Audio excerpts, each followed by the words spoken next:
Hi, everybody. Good evening. So happy to be with you here this evening. It is Thursday, December 3rd, 2020. And tonight's a webinar where we're running it a little bit earlier than we usually do in the evening. So thank you for joining us.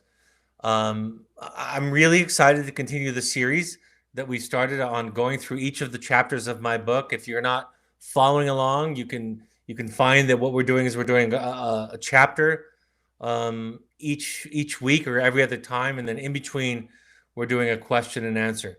Somebody asked this ahead of time, and I just want to say this for all of you. Anytime you want to make comments to the questions or to the podcast, you can email webinar@evoketherapy.com, and we'll take whatever you give to us in terms of questions or suggestions or feedback. So you can always do that at any time. If you've read the book, please feel free to send those in to us. Tonight is chapter 4, love that makes a difference. Meaningful love. What does it mean to have a kind of love that has a value, a tangible weight to it? I love getting into this part of the book because, as we start off with kind of who you are and who the other person is in your life, then we start to talk about the dynamics as we go along. The chapter epigraph for love that makes a difference says, for love to be meaningful, it must go beyond feelings. Love as affection can be best described in its fullest as passion. This kind of love can lead to control, possession, and anxiety. For love to be meaningful, it must have the capacity born from self-awareness, and it arrives at kindness and supportive energy for the other.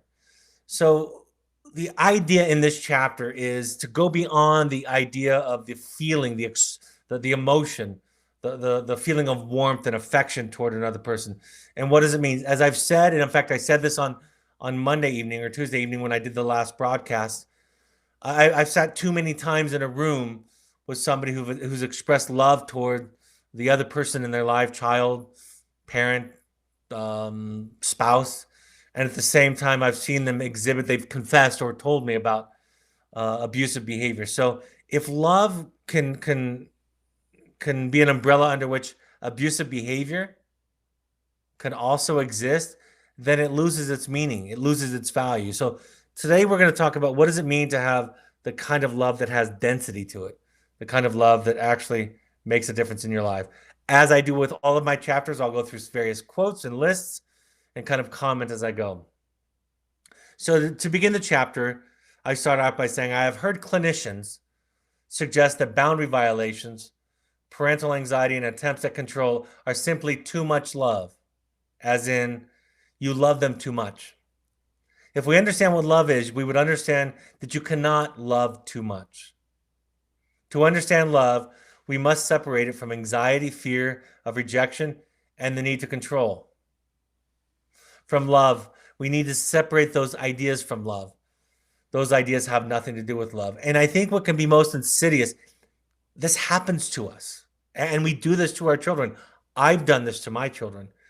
When we call our anxiety, our control, and our fear love, when we simply conflate it or put it underneath that umbrella, we're modeling or teaching to our children that love can involve those things. And in many ways, those behaviors, fear of rejection, fear, anxiety, those are the opposite of love.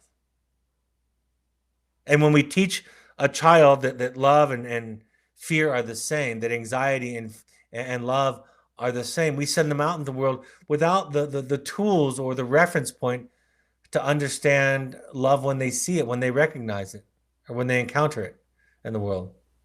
So this chapter is an attempt to say, we've got to look on that. We've got to look deeper than that. I based a lot of this chapter on the quote, my favorite quote, which you've heard me quote, the quote from Gandhi that I'll get to a little bit later. I've heard people justify others' behaviors. I hear this at the intensives all the time. I've heard people justify others' behaviors toward them by attributing it to love or some other benevolent intent, as in, I know they meant well, but what they did hurt. I've heard parents and partners passionately express love, even though they demonstrated overt physical and sexual abuse. Frankly, if those kinds of behaviors can happen under the cover of love, then love itself loses its meaning. I will tell you, probably the last threshold to cross as you do this work, this kind of therapy that we talk about at Evoke and at Evoke Intensives, the last threshold is to separate out the idea of intention from the act of love. In fact, in many cases, what I will say to clients, they didn't do that out of love. They did it out of fear or hurt or sadness or anxiety. And while that's not negative, there's nothing pathological about that. It's simply not love. And it's not a good intention. It's just to deal with whatever they're coping with at the time. The idea of good intention has been sold to us in our society. This is universal, folks. The idea about good intention has been sold to us as an excuse for bad behavior, or at least to dismiss the feelings that come when we are treated badly. It's as if somebody can convince us that their intentions were pure or good, then the outcome is that we're not to feel hurt or upset, or at least it should be minimized somewhat. So the suggestion that something is from a place of good intention when it's really from a place of a mental health issue, a functioning issue, a fear, or an anxiety. The idea here is to take away people's feelings. The more capable we become, the more able we're able to hear how we affect others, to lean into times when we've hurt other people or let them down or leaked or lashed out at them. And the more able we're to avoid trying to justify or minimize or dismiss somebody's feelings by suggesting that it came from a good intention. And here's something that's going to be, I think, might come with some controversy, but it's been my experience. When you say it on your end, because I hear a lot of adults my age and around my age talk about their own childhoods and say, use this phrase, good intentions. I know they had the best of intentions. We have internalized that message.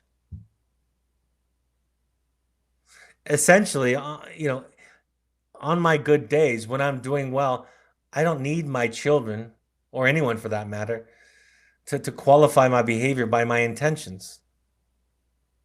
Yes, if you send your child to a wilderness therapy program and they get angry with you, you could say out loud, you could defend your position by saying, I was just trying to help.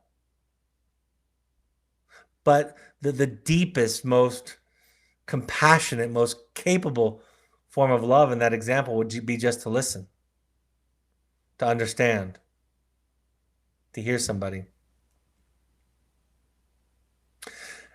If you've listened to me at all, you know this quote already. You probably are starting to memorize it. And it's become one of my very favorite quotes of all time. In fact, I found it after I wrote The Journey of the Heroic Parent. And I can't believe I hadn't seen it before, and I wished I had. But this is from Gandhi. It's actually, I found it originally. The source that I found it in is by a book, from a book by a man named Dr. James Hollis. And the book is called The Eden Project, The Search for the Magical Other. And it's about spousal or romantic relationships. But as I'll be talking tonight, I'm really talking universally about all of our relationships.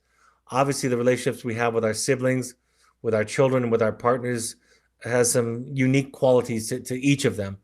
But there's also some things that are the same. So this is the how I break apart the chapter. So I'll give you the quote and then we'll break it apart. Gandhi said, "A coward is incapable of exhibiting love. It is the prerogative of the brave.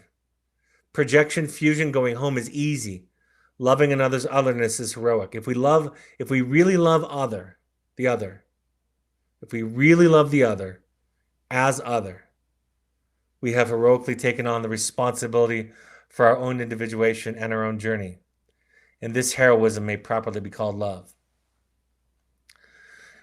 People ask me sometimes when I'm talking, and sometimes I get emails about the podcast saying, what do I mean by other when I use the word other? And I borrow it from people like Gandhi, who they're trying to just distinguish the other person. That's essentially what it means. And I think the reason that we use the word other is because it is a generic term that means it could be virtually anybody with which we have a relationship. Anybody that's in our lives or in a relationship is another. It is not to draw a fine distinction between, for example, the relationship we have with a child, with a parent, or with a sibling, or with a partner. So let's talk first about the courage involved in love. The idea is that love is a brave act, and the braveness of it, the courage of it, is the willingness to do your own work. One of the questions I'm asked, as much as any question I'm ever asked, is about, why should I have to do my work? If it's my spouse who has the alcoholism, if it's my child who's struggling, I'm functioning well, these folks say to me, why do I have to do my work? So there's kind of a common defense against this. But what I find over and over and over again in these many years is that it's really about fear. I've told the story that I've had professionals from all over the country, all over the world actually, English speaking, that is, English speaking countries, come to our intensives, professionals in the field of therapy and recovery. And even the ones who make it talk about the anxiety and the fear of doing their own work. I had a friend many years ago who told me that being a therapist would be easy. As long as you have good common sense, you have the answers that people that go to therapy are craving. This was when we were younger and I was in college, and told him I was going to become a therapist. And I remember many years later, when one of his older adolescent children was in need, he was asked into the family therapy session. And he said, in the days leading up to the session, I feel sick, I feel nauseous, I feel terrified. And finally, when everybody said he didn't have to come anymore as a father, he talked about this huge sense of relief. Looking inside of yourself, the heroic parent, the heroic journey is all about looking at yourself. And because this is an important point that I didn't write on my slides, because human beings defend against fear and shame by putting the evil out there into the people and circumstances in their life. Because if it's out there, I don't have to deal with it. But as we all know, life happens. Loss and death happens. Dysfunction happens. Abuse happens. Failure happens. Sickness happens. Jobs get lost. The pandemic rages on. And the only place we really have to go to make a difference is inside of us. And it takes bravery. It takes courage to take the risk to go inside and find what you find. That's the foundation of love. As strange as it might sound, watch for this in the things that you read from the gurus who've walked on earth, the enlightened ones. They will tell you over and over and over again that the most important work you can do is on yourself. We're making videos for our intensives website, and so I did one, and several of our staff and therapists each did one, and I was looking over them, and I was thinking about this just the other night when I got them back from the company that does our video marketing, and I was looking at them and I was thinking, most people who come to a family therapy intensive, in the back of their minds, are hoping that they're coming usually with just enough willingness, but they're coming with this fantasy that we all have, that if you could just fix everybody else in this room, my life would be better. I went to therapy with my wife early in our marriage with the same unconscious thought, and I'm a therapist. I've said this before, but it took me a lot of years to figure out what therapy was, long after I was trained in the craft. Having my own experience and realizing that the only thing that I can do to make a change in the world is to change me. This is the whole premise of the book, the Audacity to Be You, that our ability to see the other is based on how well we've explored ourselves. There's the very famous story from the Buddhist tradition of a monk standing before a crowded audience of monks, and he simply holds a flower in front of him. You can look this up. And he stares into the flower. And over a period of time, he gets a sweet kind of smile on his face. And the audience starts to get restless as time moves on and he's just staring at the flower. And there's one monk in the audience that he sees that gets that same kind of look on his face. And the story is supposed to illustrate that one monk found in this analogy, this symbol, the whole universe. That in the flower is the whole universe. That it comes from stardust, right? It comes from everything. Everything is a part of it. So with that idea, the solutions are inside here, inside of your psyche. The landscape that will give you the map to the world, to the universe, is in here, inside of your own head. What I do, I've been trained in therapy. I've read a lot. I study. I keep up on my continuing education credits that are required by my licensing body. But for me, it's not even close. The education from sitting on the other couch over the course of 20 plus years, that experience has taught me more about my clients than anything and everything. So when somebody in therapy, doesn't matter their age or their specific circumstances, is telling me their story, I can hear it because I found pieces of it in my own story. We have to walk past the sentinels of fear and shame. That's why it's brave. We have to confront our shame, or some people would say make peace with our shame to find ourselves. We have to be willing to love that which we have been told is our horrible, rotten self.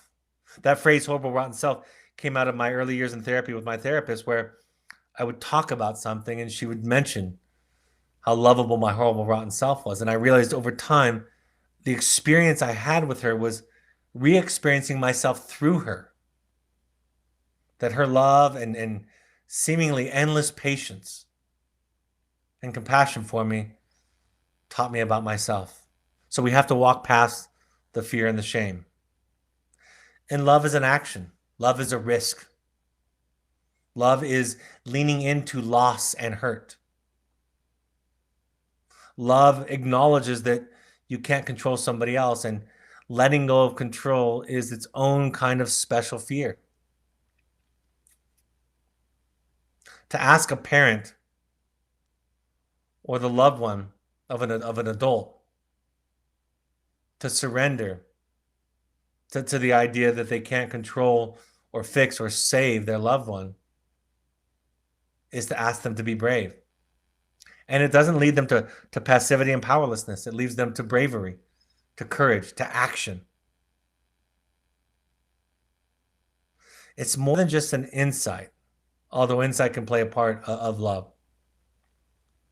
It's an experience. It's a deeper kind of knowing. It's going through something. Joseph Campbell gave 6 interviews, I believe, to Bill Moyers many years ago.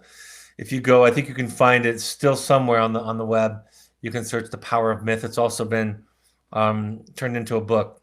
But in The Power of Myth, he goes through this wonderful story about exploring all the myths that we know that are recorded, and shares with us this pattern that he calls the hero's adventure or the hero's journey. And Bill Moyers had this to say. He said, Joseph Smith said that Joseph Smith, I'm sorry about that. I live in Utah. Joseph Campbell said that the command to love our neighbor is obviously one of the hardest of all religious concepts. But to recognize our connection to others goes to the core of life's mystery. And when you live as if it's so, you are threading yourself into the long train of history and the fabric of civilization. Perhaps the simplest way to say that we're all in this together is that we are all first responders to one another. The recognition that there is no other is the magic that comes out of self-exploration. And those of you who have been through this, I know many of you on this list in attendance tonight who've been at this journey for some time and gone through tremendous loss and grief and pain and struggle, and have decided to show up to broadcasts like this, to show up to intensives and parent workshops, to walk into Al-Anon meetings and AA meetings, to walk into therapy.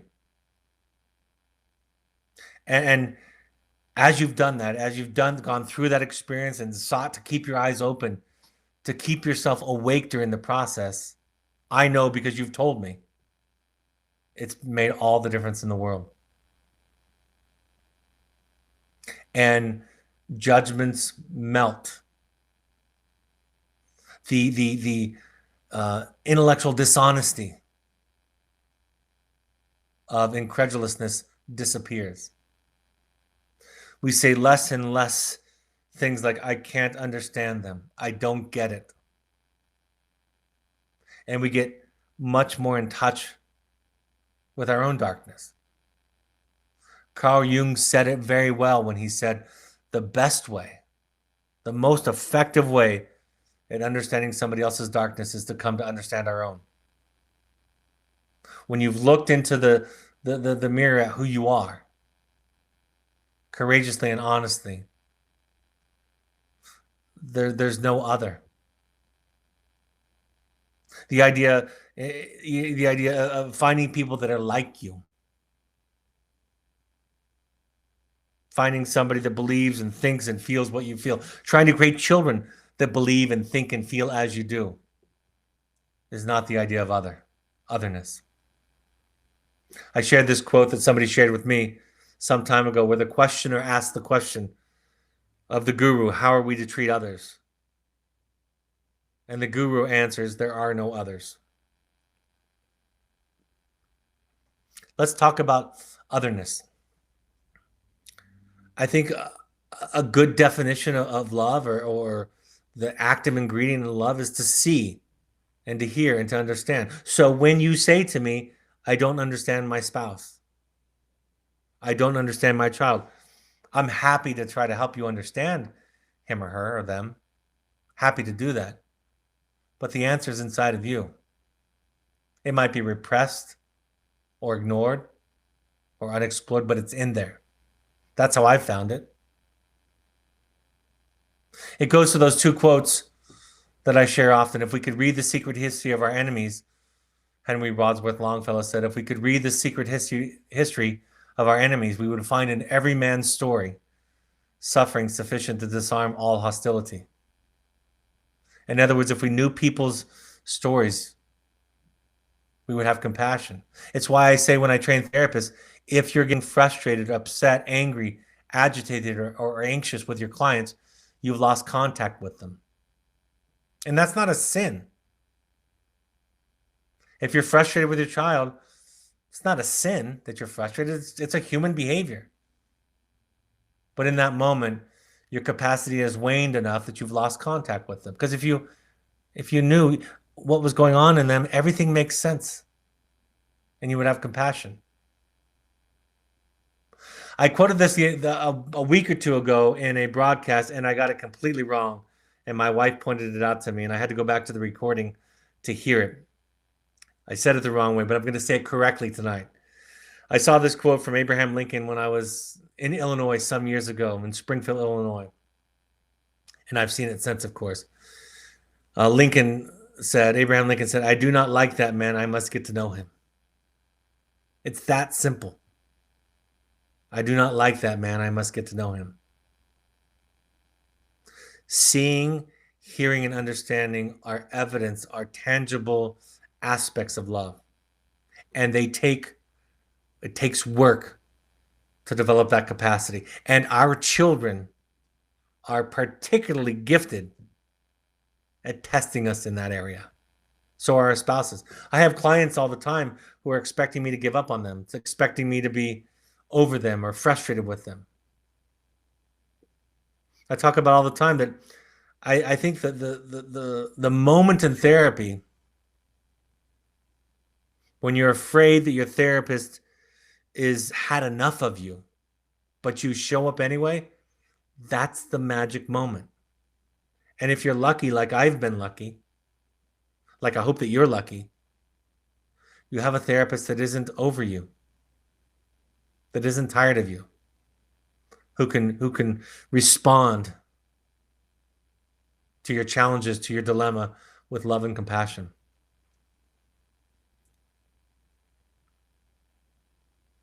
I think we other people, like I said earlier, because we want to make the differences, the evil, the devil's out there. You know, the quote that says the only devils worth fighting, it may have been Jung, it may have been somebody else. The only devils worth fighting are the ones running around inside our heads. I saw a religious leader one time who said, you know, mankind doesn't need a devil. He would get into enough trouble on his own. It's in here. That's the work. And when you realize that, you're free because now you know what your project is. So this idea is based on self. If you have a strong self, then somebody's difference doesn't threaten you. If somebody sees the world differently than you do, it doesn't inherently dismiss your view of the world. Everybody doesn't have to be the same for you to be okay. So back to chapter 1 and 2 of the book, that's why we start with self. Because self is the foundation on which all the rest of this is built. Our ability to see other, to love other, to be in relationship to other.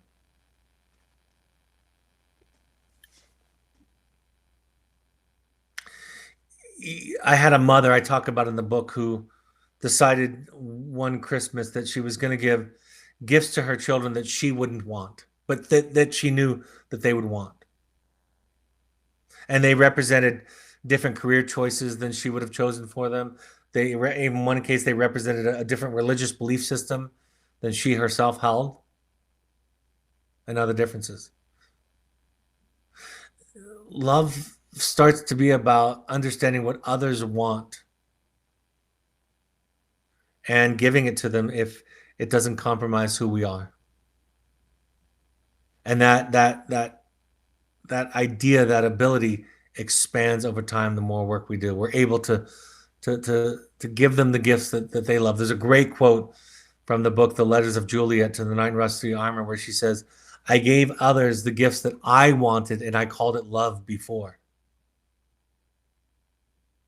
And I think we do that a lot of times.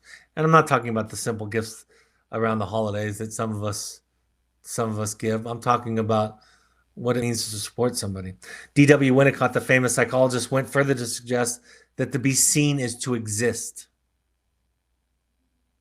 I have an idea that I put in therapy when I'm talking to people at our intensive programs that says that when we don't have a lot of memories from our childhood, it could be because we weren't seen and listened to and heard and asked questions about what was going on inside.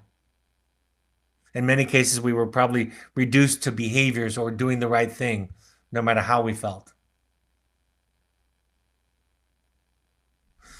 And that's why this loving other goes back to loving yourself and that idea of the inner child. That idea that the inner child is the past versions of ourselves, our life history, our story, and going back. And when we do inner child work at our intensives or even our workshops, we'll ask you to imagine going back in time and meeting up with your younger child and having a conversation with them. What would you say? What would you ask? Inner child work is where you imagine your young self in the third person. It is as if you could travel back in time and sit with your younger self. You imagine talking to your young self and listening to what they are thinking and feeling and thinking. You hear their fears, their hurt, their shame. You can learn to listen to them, welcome their story, and offer your patience and presence. We talked about this as a family because these are the kinds of conversations we have in a family full of therapists. Just the other night, that when people go back to visit their inner child, their younger self, in these role plays, they often want to give them advice. Maybe they even want to soothe them and tell them everything is going to turn out okay. Hopefully, give them some hope for the future. But the more and more experience that people have, the more they go back and just ask questions. And then they sit and they hear them. Tell me what it's like. What are you afraid of? Although this is just a symbolic exercise, the idea of an inner child, it is often the energy that is at play in our lives. I wrote about this the other day, that when you sit around the boardroom table in a business, you're really dealing with a bunch of children dressed up in adult clothes and skin. But what's driving the conflict at times and some of the policies and some of the decisions, what's driving it is unresolved, unexplored childhood issues. So we look back, we make peace with our own younger self, and that leads to our ability to love our literal children and the child that we're married to and the child that we work with at our offices. We learn to be present with them and their unsolvable problems. As a therapist, I've learned to think this and to say it out loud. I've learned to say to clients, I think you have an unsolvable problem here. And I can sit with you in it. I told the story of a colleague of mine who, after doing some of this, discussing some of this with me, said, that for a time they were a single parent and scared about how they were going to be able to make things work for their children. Their spouse wasn't involved.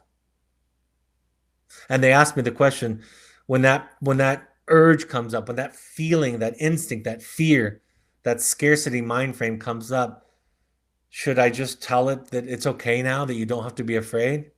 And I said, if that works, then you can say that. But maybe more important is just listen to it. Say, I hear you. It makes sense that you were afraid.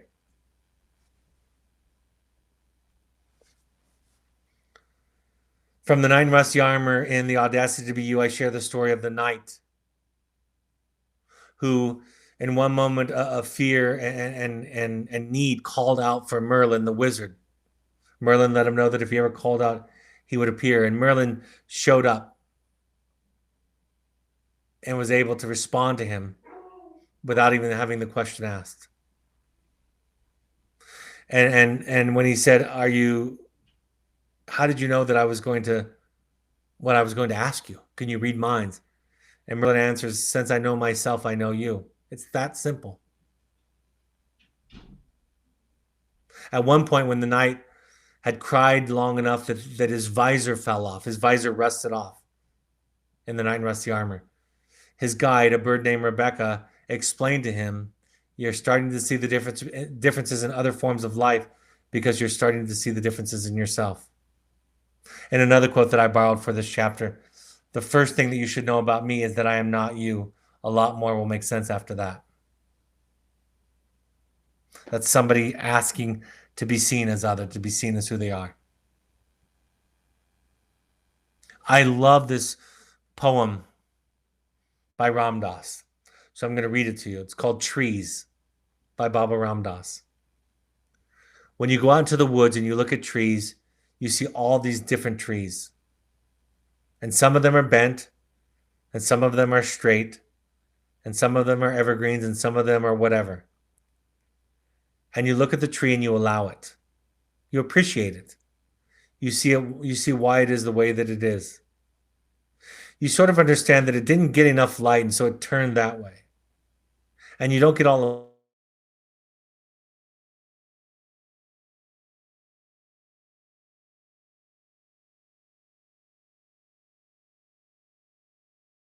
this. judging mind comes in. So he says, I practice turning people into trees, which means appreciating just the way they are. Practically, I was sharing this with a client not too long ago at an intensive. And I've learned, and it takes some time for both me and my wife over the years, that if she shares some frustration, disappointment, anger, agitation toward me or any situation that I'm involved in, that I try to practice listening. And she'll say to me, what do you think? Right? She thinks she wants to hear what I think. And I've learned to say, we've learned to talk about this. I've learned to say, not only am I not going to tell you what I think, it's probably inappropriate. I'm really trying to be present and hear what the world looks like through your eyes and understand it and have compassion. And yes, I could take issue with one or small example that you want, a choice of words that you used, or give you a counter example to the points that you're making. But I don't think that would do us any good. And I'm trying to just listen. And in my best moments, I do that. And in her best moments, she not only allows for that, but she appreciates that. We learn to see other as other. This is an idea in the book that I really like, and it'll go into the chapter on marriage. I talk about giving and taking, and I don't think we realize that we are taking when we are taking. And I don't think we really understand the definition of giving all the time. I was asked one time during a couples intensives by one of the partners, is it okay to love somebody and to need them? Is it okay to need my spouse? Was actually the question. And I said, it's perfectly okay to need. We all need things. To need is to be human. The problem becomes is when we confuse needing with loving. And we can even love the same person that we need things from. But it's important to understand the difference between those two actions. And I explained love is a giving thing, and need is a taking thing. And further to that, I think this is one of the gems in this chapter. Talking. The person doing the talking tends to be taking. I've talked about this over and over and over again, and all of the self-help gurus out there spend so much of their time and energy focusing on trying to get people to talk, to tell their vulnerable story. Brene Brown, a wonderfully successful self-help author, talks constantly about sharing your feelings, telling your truth, taking a risk, being brave. And while that's a part of the equation of intimacy and relationships, it probably isn't the hardest, most difficult and confusing part of it. Perhaps the hardest part is listening, deep listening, empathic listening, non-judgmental listening, the kind of listening that I refer to as seeing all the time. So when you're talking, you're asking for something from somebody. You're asking to be held. You're asking to be heard. You're asking to be understood. You're taking. And when you're listening, truly listening, you are giving. So when I hear spouses, and I hear it almost every couple I ever have worked with, when I hear one partner complain that the other person isn't talking enough, I shift it around and I say, you've got to do the hard thing. You've got to listen to things that are unpleasant. You've got to listen to things that are disagreeable. Intimacy is not warm and fuzzy and pink and hearts and candy. Intimacy is those things and terrifying and painful and difficult and trying. Listening is the gem that is so often missed in the discussion around intimacy. And even in couples, I find that the person that's asking, I want to hear from you, is the one that's often on the taking end of the equation. Going farther, right? We start off with, just to recap, Love is a giving thing. Need is a taking thing. And then talking tends to be a taking thing. Like if you're sharing feelings, telling how you feel to somebody, that's taking from somebody. You're asking for something. You're asking for compassion, understanding, holding capacity. Whereas listening tends to be a giving thing. Love asks, what can I do for you? What do you need from me? And need asks, can you give me this or that? I am hurting or scared, unsettled or anxious, and need something from you. Both are perfectly okay. The problem is that we confuse the two or conflate the two. Then we get into our trouble. Then we get into our difficulties. So if you're the one who wants to hear more from your partner, maybe ask yourself the question if you haven't been listening enough. You haven't been listening with enough capacity. And if you're the one who's doing all the listening, then your brave task is going to be to ask for something to share. And most often when I work with couples, we identify this pattern because it's so consistent and common.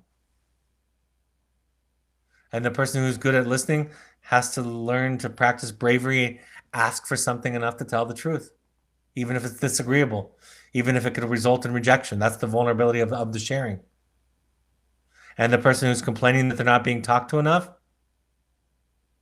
we ask them to be self-critical about their ability to listen, to deeply listen. I like comparing it in therapy because it's a model. Therapy becomes a model or a reference point for our relationships. One of the things I talk about in therapy is that you don't know, we don't know what therapy is because we can't see it. It's invisible to us. I had a visitor come out to the field and they asked, we were sitting in a group together and they asked if they could make a comment in a group session that we were having. And I said, you're welcome to give some comments. And they gave a pleasant little lecture that you would have been proud of, right? You would agree with, based on solid, healthy ideas and principles. And when I was talking to somebody afterwards, I was explaining that it didn't quite, that's not what therapy is. It's not the advice or the lectures. Those things, you can get information and education in therapy, but that's not the gold in therapy. The gold is the listening. One of the things about therapy is that you don't know what it is. If you don't know what it is, you can't see it. The lesson and advice that the visitor was giving the boys wasn't therapy. The therapist at Evoke, who was doing a wonderful job, the therapist listening was the therapy. The boy who was sharing that we were focusing on needed to be heard. And the gift that the therapist was giving him was not saying that much back. He didn't state the need overtly, but it is implied in the sharing of difficult feelings. Advice or lecturing are easy. I'm going to repeat that because we're also good at it. Advice and lecturing are relatively easy. Anybody can do that. The hard work of therapy is what you don't say. That's the difference between most people and a master therapist, is what you don't say. The ask in intimacy is to ask somebody to hear and regard your horrible, rotten self without solutions or advice or answers. Just to understand. That's the ask. Can you see me? And importantly, especially for those of you who are prone to codependency like myself, to make sure you're taking care of yourself enough so that when you give in intimacy, it's not coming from a deficit, from an empty place. It doesn't lead to resentment and anger and reactivity. So to even be in a position to give what intimacy asks, you have to fill up the self to a certain extent. You cannot draw from an empty well. So the take home for this chapter is the layers of love. That there are all kinds of ways to define love. And the deepest kind of love, the heaviest, most substantial type of love that I talk about in this chapter is the ability to see somebody else, and the bravery and the courage that comes first to be able to look at yourself. That's why you're here. That's why you're listening to these podcasts and watching these webinars. It's because you want to learn how to be there for people in your life that you love. And to do that, you have to do you first. And you have to undo the messages in your brain that self-care was selfish. That taking care of you is somehow not part of the equation. You have to learn to ask. You have to fill up. Love takes work and courage. I'm just getting older. I've been working in wilderness therapy for close to 25 years with young children and families and parents, and now we run the intensives. And it just takes work. And it never stops. And one does not ever arrive. And I'm clear today more than I was when I was younger of how much work I actually have and how often I come up short. And the thing that gives me hope and freedom on that journey is that I know where my work is. My work is to love in the way that I'm describing here. Knowing yourself and regarding yourself well are prerequisites to love. A premise of the book, a major premise, is that how we regard ourselves becomes the template after which we pattern our relationships with others. And it's the inner child work. Do you beat yourself up? If you were to have a conversation to travel back in time and visit your 8-year-old self or your 15-year-old self, would you give them advice, or would you just listen to how they're feeling and offer them understanding? That will be a large predictor. And just so you know, this is, I don't want to overstate this, but I need to put this in here right now. This is research proven. It's called attachment theory. And it's proven in every culture where it's studied, not just America, where I live and work. It goes across cultures. How much you put into understanding yourself and your history, how much you do in that area will be the biggest predictor, not the quality of your life, not how good or bad it was, but how well you know yourself and how much work you've put into that. That will be the number one predictor for how well you're able to provide a healthy attachment for your child, period. And if you want the easiest reference, and you can start there and expand, read Daniel Siegel's book and Mary Hartzell's book, Parenting from the Inside Out. And look at their hundreds of references. And you can study out from there, and it's true over and over and over and over again. It's the number one predictor. Is self-knowledge, is self-awareness, is the greatest predictor in our capacity to love and regard others well. The best way to understand others is to understand yourself. To understand when you're giving and when you're taking. And if you're the one in the relationship that shares feelings easily, good, that's great. And know that you've become accustomed to the taking position. And you're asking other people. I said this to my wife too long ago. I said, I become aware in my life when I walk into a room, I'm asking people to contain me by just showing up. When you walk into the room, there's an ask in it. And then understand, what is your project?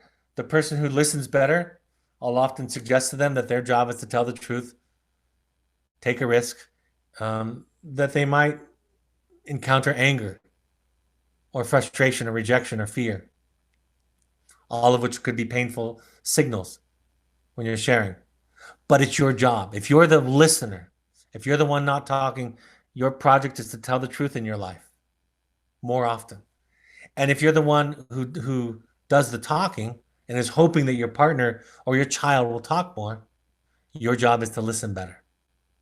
Find out if you have a complaint that somebody's not opening to you. The most important question that you can ask yourself is, what am I doing potentially, possibly? What am I doing to contribute to a dynamic where they don't want to talk to me and they don't feel safe? You may very well be, and I find over and over and over again, I find that in my relationships, you may very well be contributing to the very problem that you're complaining about. You might be the reason that they're not talking. Now, again, on their side of the equation, that's their job to tell the truth no matter what. But if you want to see and look at your participation, and that's the question that you would ask yourself. I'll talk about that more in chapter 5 when I talk about marriage and partnerships and the intimacy, and we'll go over some examples from role plays that I wrote about. But that's the idea there. I'm happy to take questions. Somebody says, could you please make an example of what love is when there's no connection with your child and he pushes the boundaries all the time? It starts off with your work. My wife we were talking yesterday about a boundary with our daughter. The boundary is okay. The limitation is okay. The consequence is fine. But if it comes from a place of anger or rage or fear, it's going to come out sideways. So love starts with loving yourself. Love starts from regarding yourself or looking at yourself, but it extends to being able to have compassion toward other people. And it's so hard for most of us, isn't it, to have at the same moment compassion and assertiveness. We usually can have one or the other. We can usually be angry and assertive, or compassionate and held hostage by that compassion. My daughter said to me, my adult daughter who works for us, said to me not too long ago, I think some of the mistake that people are making in the example that we're describing is that they're allowing their understanding, their empathy for the other person to rob them of their boundaries. And so many of us do that. This kind of love is love and compassion with boundaries. And those boundaries are really just an extension of developing a sense of self. Is the therapy you do mostly EFT, which is emotionally focused therapy? Or could it be called EFT? I mean, that's a part of it. That's not specifically it. The therapy that I do is attachment-based therapy.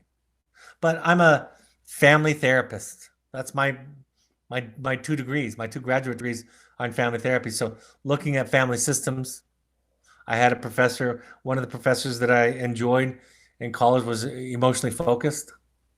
So I use those concepts, but for me, the larger framework is attachment.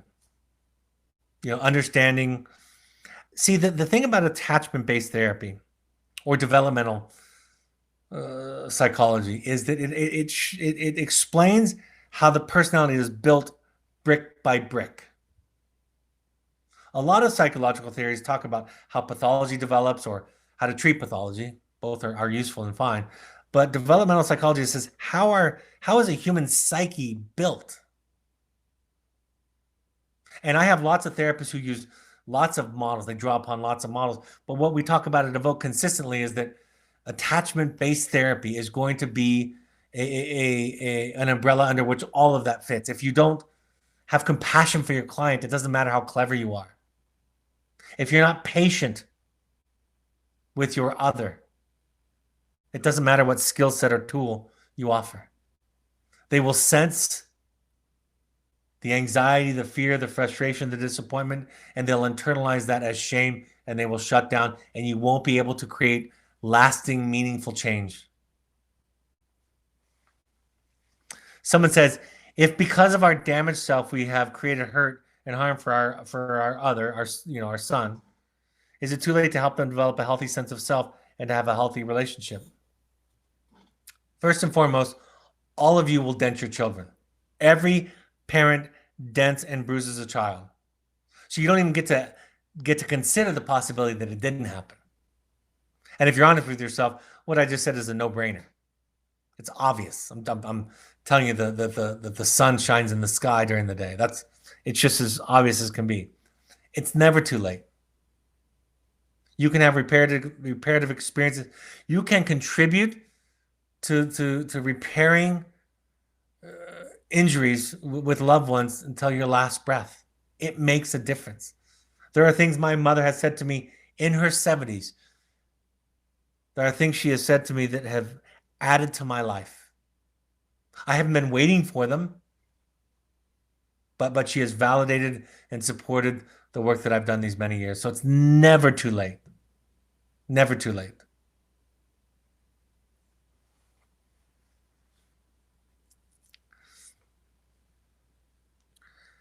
Someone says that they're loving this and they can't thank me enough. Well, I appreciate that. Well, thank you guys for joining me tonight. Let me go over some announcements and then we'll see if there are any more questions. If you want to do this work, the Audacity to Be You was basically the journey of the heroic parent came from my experience as a wilderness therapist. The Audacity to Be You came from my experience running and facilitating intensives. So if you want to do this work, finding you is the place to do it. I'll be running the one in January 13th through 15th. It will fill up, and it will fill up ahead of time. So if you're interested, you can go there. You can also go to our website or email intensives@evoketherapy.com. Oh, excuse me. I'm sorry. I misspoke about the dates. I'll be running the one January 6th through 10th in person, and we have COVID precautions, and we're being very safe, but we have them still in person. So January 6th through 10th, we actually have one going on right now, as you can see on your slide here. And then there's an online one on January 13th through 15th. I should just say this, get this out of the way. The in-person ones last 4.5 days, and they are $3,500. The online ones are $1,500 for 2.5 days. So difference in commitment in time, money, and travel. So if those are issues for you, that gives you a sense of things. I'll be running a Finding You 2 in April, in person, April 28th through May 2nd. For those of you who've been waiting for an in-person one and maybe to come with other members of your group, you're welcome to do that. We have Pursuits Adventure Trips, along with our wilderness therapy program. We have Pursuits trips for families and young adults. Think sober fun and therapy light, kind of reconnection, anywhere from 3 to 30 days, completely customized to meet your needs anywhere in the world. We have parent support groups for both wilderness parents and alumni intensive. The next wilderness one will be actually in 1 minute. That's why I did this one earlier. So if you need to jump off, I understand. And then next week, December 10th at 6:30 p.m. Mountain Time. And our next intensive alumni support group will be December 8th at 6 p.m. Email malia@evoketherapy.com for more information. We ask all current parents to go to 6-12-step support groups. Any combination of Al-Anon, CODA, Families Anonymous, or adult children. You can also go to refugerecovery.org or NAMI.org for free resources and classes in your local community. All of these broadcasts are available on your favorite podcast app. Just search Finding You and Evoke Therapy Podcast or on SoundCloud.com. Evoke Therapy is on Twitter and Instagram, and Evoke Therapy Intensives is on Instagram. Just use our handle @Evoke Therapy or @Evoke Therapy Intensives. On Facebook, you can find us by searching Evoke Therapy Programs or Evoke Therapy Intensives. You can also look to our blog, which has new content each week. Both of my books are available on Amazon. I know a lot of people try to honor small businesses, and I respect that. The problem is I can't get my books into small bookstores all the time. So Amazon is ironically the marketplace a lot of times for small authors like myself. And also the audiobook for my new book, narrated by me, just came out. So the Audacity to Be You audiobook is out. You can go to Audible or iTunes or Amazon to find that there. All right. Our next webinar will be December 9th at 6:30 p.m. Mountain Time. I'll be taking a Q&A. Any questions you have about any topic or following up, you can also send topics midweek to webinar@evoketherapy.com. And somebody writes, I need a Finding You 3. We're going to design that for next year for sure. For sure. We've talked about that. And somebody says, thank you. I really appreciate the online option. It makes it possible for me to consider it. We're very, very happy. And although we started it for COVID, I was very skeptical of it. As I've said many times, it's much more powerful than I thought it could be. I think it does serve a group of people who couldn't do it because of scheduling or resources or finances. So we're happy to continue that even after the pandemic is long gone and we're all doing everything in person again, which I hope is coming sooner rather than later. So thank you for joining me this evening. I hope this is a helpful point of contact to all of you. Have a great evening. Take care, and I'll talk to you next time. Bye-bye.